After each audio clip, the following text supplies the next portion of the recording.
episode, I have the pleasure of speaking with Michelle Izqueirdo. Michelle is a local-based artist who was born and raised in Montgomery County and earned her BFA from the University of Maryland. Michelle believes art should be an interactive experience and strives to create art that is engaging and multidimensional. She encourages her audience to touch her art in hope that she will stimulate other senses and enrich the overall experience. I met Michelle 6 years ago. We once worked together at art jams. Shout out to Michael Clemens, the owner of Incredible Artist and businessman in the DC region. I met a lot of great artists through art jams, and I'm so grateful we worked side by side for quite some time. Michelle, thank you for joining us. I'm so glad you agreed to do this interview. You're someone I'm truly inspired by in terms of work ethic, and I can't wait to learn how your work has evolved and the opportunities art has provided for you. So how are you doing? Give us a, given our current reality. Oddly enough, given the current reality, I feel like it's actually sparked more opportunities because more people are in the house with less distraction. And now suddenly they're very more appreciative of artists, whether it be painters like us or photographers, poets, insert whatever. People are now understanding how bored they would be if they didn't have film, they didn't have this. And through that, I've been getting so many more people now are like actually want to put money towards, whether it's a commission they always talked about doing, or, you know, they're bored, they can't go anywhere. Now they want to host a class at home on Zoom. And so it's been, for me, oddly, really great. I know that sounds terrible, but it's also, I couldn't go anywhere. So you know how sometimes you want to work on a piece and then you get easily like, oh, I'm going to go out for drinks. And then you're always going to get to it. This has allowed me to do exactly the things that I said I was going to do and I didn't. Mm-hmm. Oh, brilliant. So how long does it take you to do an art piece? Depending on what it is, anywhere, you know, sometimes you can crank it out in a day if you're really inspired by it. And other times it takes like a month because you can't even look at it. So, right. Yeah. If you were to describe your artistic style in 5 words, what would it be? Ooh, it's such a, okay. So colorful, just because like, that's my thing. I think it's kind of playful as well. Like it kind of has like a little childlike vibe to it. It's very energetic. Highly textured. I don't know how to like make that into one word. And then I honestly feel like it's kind of loving. Like it gives you like warm vibes, I feel. Yeah, that's a great way to describe it because that's what I see when I see your work. Oh, really? Nice. So it's lively, but it's also like the little piece of child in everybody, like the little child of you comes out. Yeah. So how long have you been painting and when did you realize making art was your calling? I've been painting now for, we graduated college, so like 10 years, if not a little more. But I feel like really once we did hit art jams and we were around other artists and like-minded people, that's when I realized like, oh, you're not, I mean, you're special, but it's also not that rare. And then you get around your tribe and it just was like, sitting in an office just won't do when you know there's spaces that we could totally create and make it work off of that. Definitely. Since I've known you, you have used art to connect non-artists to their creative side. This takes a level of patience that not many artists can do or are willing to do. Why is it important for you to teach others art? Because I feel like there's value in it.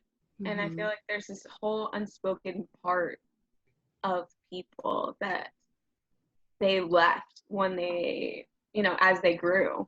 And it keeps you tapped into it. It allows you to be daring without, you know, having to jump out of like a plane or whatever. It allows you to be daring. It allows you to be bold. It also allows you to realize, okay, you fudged it up, give it a second, you can rework it and you can apply that in life. And I feel like sometimes people are just so high strung.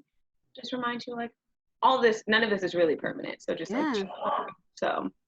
Thank you. That was really nice. Would you consider yourself to be more of an artist than an educator? Yeah, I mean, I would, just because I don't attack it in the same way that a professor would. Mm-hmm. So I would view it more as like a teaching artist, somebody who knows how to work the mediums and is willing to show somebody else. But I'm not as qualified as I feel like a teacher truly is. That's going to give you all the nuts and bolts. I'm just going to give you tools on how to make some magic. Yeah, I kind of Yeah. disagree coming from art school. Coming Okay. from art school, and I'm like, well, I think any artist, like an artist like Mhm. yourself, can Mhm. be that type of teacher. Really? Yeah. Awesome. That's cool to hear. In recent years, you have had the opportunity to work on large state-funded commissions that are grandiose in scale. Can you share a little bit about which projects those were? Okay, so I have done,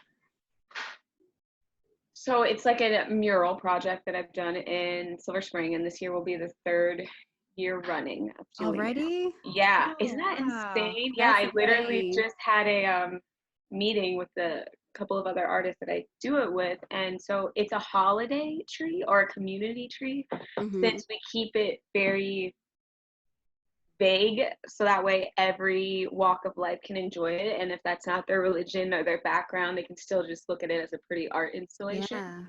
And that's cool to work in a public art space because those are different rules. Like you can't do like how you would approach a canvas.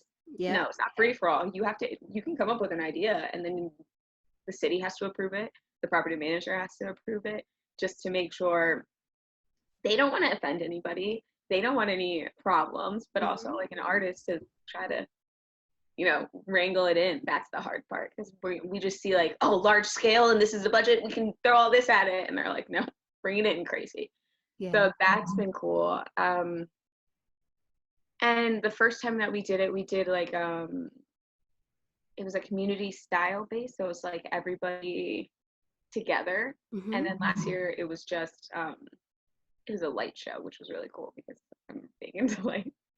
And this year we're we're going to work with Tool for um, big cutouts, wood cutouts of snowflakes, That's because awesome. everybody's a different, how they say snowflakes have all different designs, and then it's Mm-hmm. like wrap it up all together, that everybody has their own little special thing. That's So really that's awesome. and So, then mhm. and then the mural project that we're going to do in Hyattsville for Black Lives Matter, which Mhm. that is, I'm very excited about that. And I'm super thrilled that that's probably going to take off in the fall, because imagine painting outside right Yes. now. Really, really hot outside Yeah, right yeah, I now. can't. Yeah. Mhm, So for our listeners who are artists that have never gone beyond the canvas but uh-huh. want to, hmm what are your recommendations for where they can look for those opportunities? Okay, so there is a website called cafe.org. Mm-hmm. And so it's just a call for artists, but it's countrywide. So that way you can even like apply to a gig Mm-hmm. in, hey, you can apply for a gig in another state. I also like oddly have found random gigs on Craigslist. I Really? just like, yeah, I like when I did, so there was this one company that they wanted to paint all their dumpsters, Mm-hmm. and me and my friend found it on there, and we painted like 6 of their dumpsters. So that Oh way my when they go down the goodness. street, they have all these cool different designs, and they stand out in the small city that they're in, because they're like, oh, have you seen the truck that has rainbows and hearts and all that That's jazz so on it? funny. I'm gonna close this. Mhm. No, nope, you don't know that. Sorry. Oh, that's okay. We'll cut all of this out. Yeah, okay. But so Craigslist I've tried, and also any of those forums that are just artists connecting with artists. Mm-hmm. I would totally say join those groups, even on Facebook, Instagram, even if it's not something that you're going to be super active in. Right. Or occasionally you pop in, you can always end up vibing with one person, all you need to do is Mm-hmm. really truly make connection with like one or two people. Mm-hmm. And once you have each other's back, you're good. Good. Yeah. Yeah. And that's why like even the shows, the pop-up shows that sometimes, it's whether it's pancakes and booze, raw, things like that, doing a couple of those, you meet other artists that are located in your city and they understand the, Absolutely. the grind of it all. So if you just vibe out with that person, you're good to go. And they'll tell you about an opportunity and vice versa. Awesome. So, how important is it for artists to reflect the times? That's what I've just broached in this recent 30-day challenge that I was doing. I think I think it's highly important because as artists we are naturally like sensitive and Mm-hmm. more empathetic about just everything around us. But I also think it's a hard, you know, gap to really take the vulnerability to do it. But I think it's our role, just in the same way we look to music, which then inspires us. There's a time and a space for everything. And you can totally make one piece that's reflective on now and still have another piece that's reflective on you. But Mm-hmm. it's it just shows you're present and how in tune you are with the world around you. Absolutely. So, tell us a little bit about your 30-day challenge on Instagram. Why did you start and what is it? Okay, so I gave myself a 30-day challenge and I do it every other month. Mm-hmm. And so really what it was because since I am a teaching artist and I also paint for myself and insert whatever, there are times that I just wasn't painting just for like painting's sake and everything was like for a job. So it's not as fun, and you're just like, it also doesn't keep you inspired and on your toes. And Mm-hmm. so then I like came up with this idea one day. I was like, all right, so 10 minutes a day for 30 days, the same thing. Let's just see what happens. And so then I started filming it and then it just became like a thing. By the third time that I did it, I was like, okay, this could be a thing. Like we'll just go with it just for consistency base, just to see what happens. But it ends up being super reflective. At the end of the month, you have this piece that you've hung out with for the whole month, and you do end up talking about what's going on in your life in that moment. And it's helped me to stay creative on days where you don't feel like it. And Yeah. there's also days you don't know what to do, but now you've added the pressure of opening it up for allowing other people to see your process. I love it. I always go to your page to watch how the So painting it has makes you, evolved. but it makes you like, it's also like your accountability because now you decided you're gonna show it. So now you need to be consistent. So it's good because it gives like subtle pressure, but it also keeps you creative. So that's why I started doing it. And so by this third time that I did it, I realized it was a thing that for me was going well. So now I'm like, okay, now I'm gonna stick to doing it every other month. So So, would you agree that this has become a creative habit for you? yes, yeah, 100%, So, 100%. how have the art challenges improved in? Oh, we already answered that, so skip that. What are you doing when you're not creating art? Oh my gosh. So lately, since we can't really do much, typically I'd be traveling just because that's Yeah. my summer jam. I do like a little traveling in summer. I actually really love traveling in the winter since winter here is just a nightmare. Yeah. But since that's not a thing, I've been doing a lot of hiking, a lot of like hiking and outdoors. And right now I'm going through a phase where I'm like obsessed with clouds. I know it's weird, but like it makes you like, how people say go stand by the ocean to remind yourself to feel small. Look up. Like that'll center you out. Thanks for the tip. um, so, what are some things that inspires you? Music for sure. Um, Also other artists, like just seeing how they do things that your mind wouldn't even process doing it the same way is Yeah. incredible because they're speaking so much on themselves and how their mind works without even like realizing it. So looking at other artists and how they would process stuff, that's inspiring. And you try it out and you're like, okay, I can't, but at least at least we tried. And the one place that I work at has a lot of different mediums. So there's a whole ceramics department, all of these different styles. So that keeps me on my toes because it makes me always want to try stuff. Like I recently just tried resin for the first time. I always try to stay away from it just because I knew I'd become obsessed. And I tried it. So now I'm obsessed. And now I'm like, maybe I'll get these molds and I'll try doing some resin art, but we'll see. I don't know. That's fantastic. Yeah, I've never tried resin before. Oh my God, dude. Ever. It like okay. It was actually Marcus, who we used to work with at Art Jams. It was his idea. It was like, dude, I don't know what to do for the last couple of days of this challenge because I really like the balance of the piece and I don't want to throw just something on it just to be like, well, I did my 10 minutes. And he's like, put resin on it. It's going to take 2 days to cure. And I was like, wow, genius. And so I did it. And then I was like, oh God, it just instantly made it look so cool. And I was like obsessed. I'm like, okay, now I'm going to start pouring it on like everything. So you can apply resin to canvas or anywhere? Yeah, you can do it to canvas. You can also do molds. Like people make jewelry out of it too. What? Oh, wow. Yeah, and like some people do like layers of it, which the patience level on that is insane. It's like you can pour it, do little colors, wait for it to cure, and it's like a whole layered thing. Yeah, I should probably try that. Yeah, it was. I'm not gonna lie to you. It instantly, I felt like where I thought my painting was, it brought it like 2 notches up. I was like, okay, it looks cool. Nice. Yeah. So how important is art collaboration to you? Oh, it's so important. It's so important. Like once you feel confident enough in your style and you feel, secure in your skills, I think collaborating with other artists, it can only just improve your skills and help you. That's just giving you a constant space to learn. So you have to be in the headspace to understand, like, some people like can literally look at a person and draw them exactly like that, like a Xerox copier.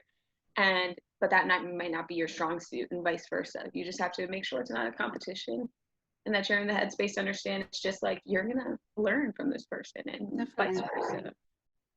So I'm with it. I think collaboration it also keeps the connection, like I was saying, like in the networking, you need that vibe.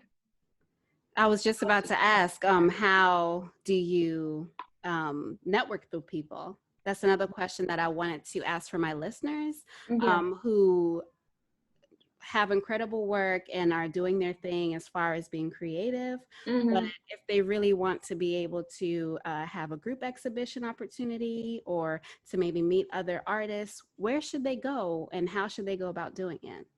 So a couple ways. One, so whatever city that you're in, like, so for us in DC, we have the hashtag A Creative DC. We have the hashtag Made in DC.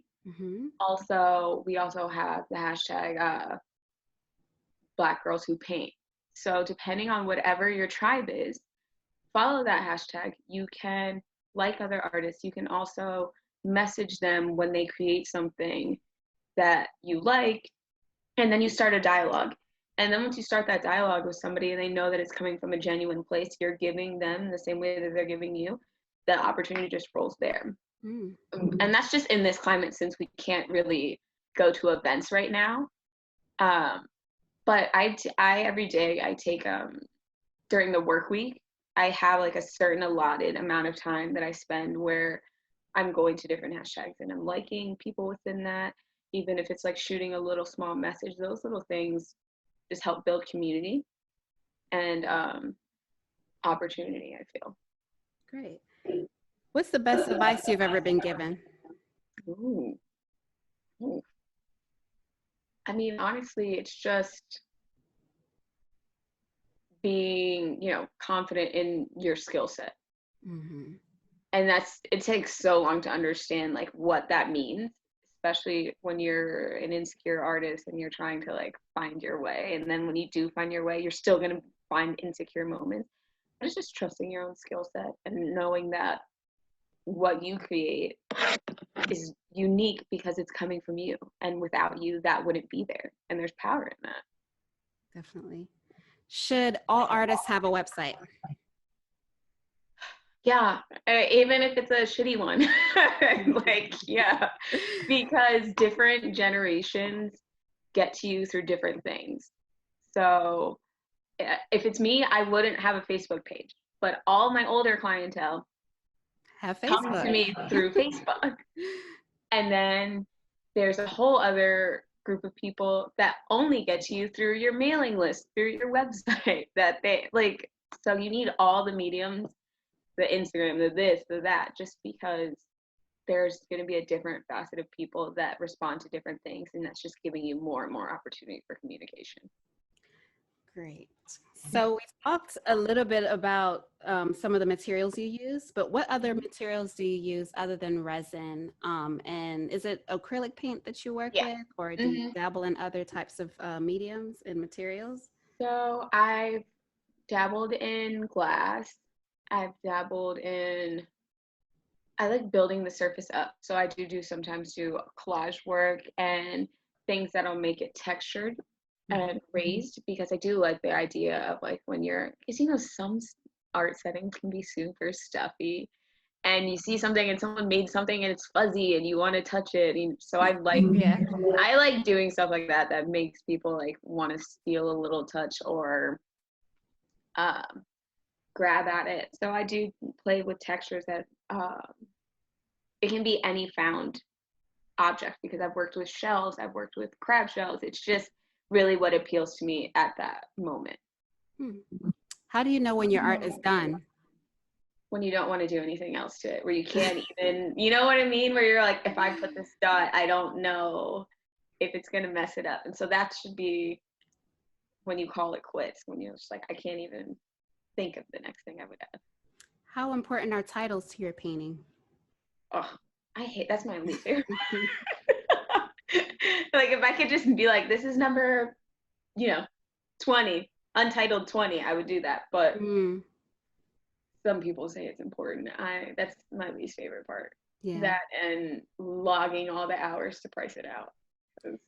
Right. The pricing is what gets me all the time. I have no problem thinking of a title, but when it comes to pricing, I'm like, yeah, that part not all the way into, but you have to, if the greatest thing I said is to understand your value, then understand your value, that it took you to make that, get all the stuff. Yeah, it's still difficult, but yeah. So what would you recommend? Because I know it's different for every artist, but what do you recommend as far as if someone's having challenges with pricing? What do they need to calculate? What do they need to take into account to find something that's reasonable and that values them? Yeah, so like a recipe. So the pricing recipe that I've been using is, so first, just on a basic level, you want to just price out whatever material you have and just have that there. And then you give yourself an hourly rate. And at the end, when you tally it all up, and you just look at it, and then you tack on just a smidge gap more, just so that way you make a profit over it. And sometimes it's daunting because you look and you're like, oh my gosh, I did spend like 30 hours on this. But if you were working in an office, that's a work week. So you would be getting paid for that too. So it's the same.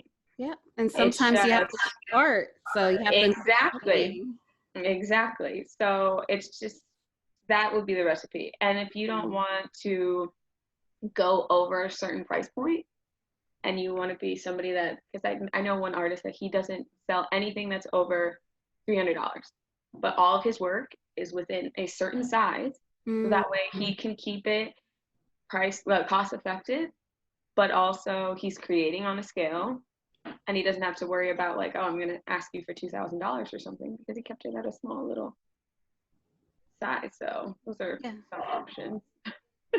Who are some of your artistic inspirations, or what artists do you like historically? Historically, I love Keith Haring, just for all the obvious reasons.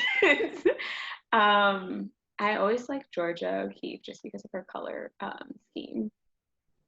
And then if we're talking about artists now, there's an artist called, her name's Danielle. I really love her work. It's very colorful and bright. She does large scale work. and she's local, which is crazy, but she does what I would consider canvas sizes that are like mural sizes, but it's a canvas and it's Wow. badass. Mm. And I even like Kelly Tolles in DC. I really like his work too. How it just pops up everywhere. And it's kind of like a weird, creepy cartoon, but Yep. it's not. Like, I like his vibe. It's very distinctive. Yeah. And yeah, you can totally see it, like his thing on the side of a building and not even need to get close enough to know, like, That is his. Yeah. that's his. Yeah. So where can anyone that's listening get prints of your paintings? How can our listeners also keep in touch with you as an artist in your artistic journey? So they can keep in touch with me on Instagram. Mm-hmm. So it's Michelle Izqueirdo Art. And then on my website as well, I have classes on there. I also have, if you want to shoot me an email for a commission idea on there. And then it's updated once a month with whatever work is new that month. So that's actually my homework for tonight. I have to update my my treacherous website. Well, this was wonderful. I really appreciate you answering all of these questions. Yeah, and thank you taking so the much time for out to having speak me. with me. Yeah. Yeah, so this was awesome. Thank you all for tuning in to Creative Habits Podcast. I'm your host, Indigo. We're based in Washington, D.C. with leading discussions on topics surrounding pop culture, business, lifestyle, and art, with occasional guest appearances within the creative and entrepreneurial industry. Thank you so much, Michelle. Thank you.